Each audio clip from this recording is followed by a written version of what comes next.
Préparez-vous à votre bénédiction. Shalom, bien-aimés dans le Seigneur.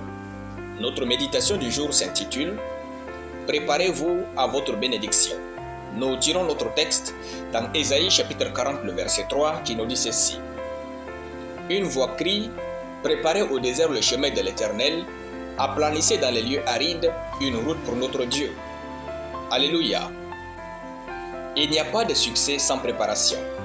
Il n'y a pas de miracle sans préparation. Il n'y a pas de percée et d'élévation sans préparation. Dieu n'agit pas dans la précipitation, sa nature ne lui permet pas.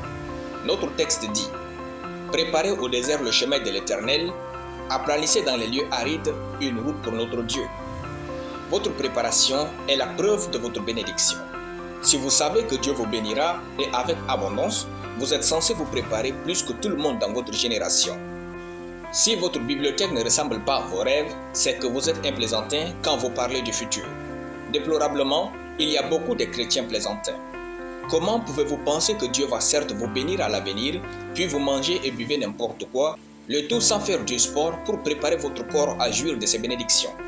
Quand Dieu exaucera toutes vos prières, votre corps sera-t-il apte pour en jouir? Cessez d'être un plaisantin et commencez à faire du sport. Votre préparation passe par la formation cognitive ou intellectuelle, donc formez-vous en lisant des livres. Votre préparation passe par votre éducation. Votre préparation passe par votre développement personnel. Votre préparation passe par votre développement psychologique. Votre préparation se trouve dans votre développement émotionnel.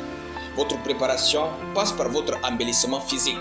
Votre préparation passe par votre style vestimentaire. Votre préparation passe par vos efforts au quotidien pour devenir qui Dieu veut que vous soyez. N'abandonnez pas vos rêves, continuez de vous préparer.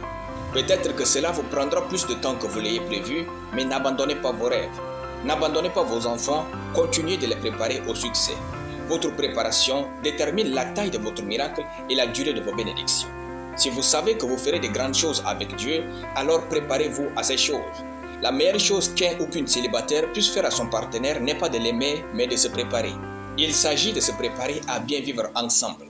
Si vous allez répondre un jour à l'appel de Dieu, préparez-vous plus que tout. Gloire à Dieu. Nous allons prier. Merci Père pour la puissance de ta parole qui me pousse à la préparation.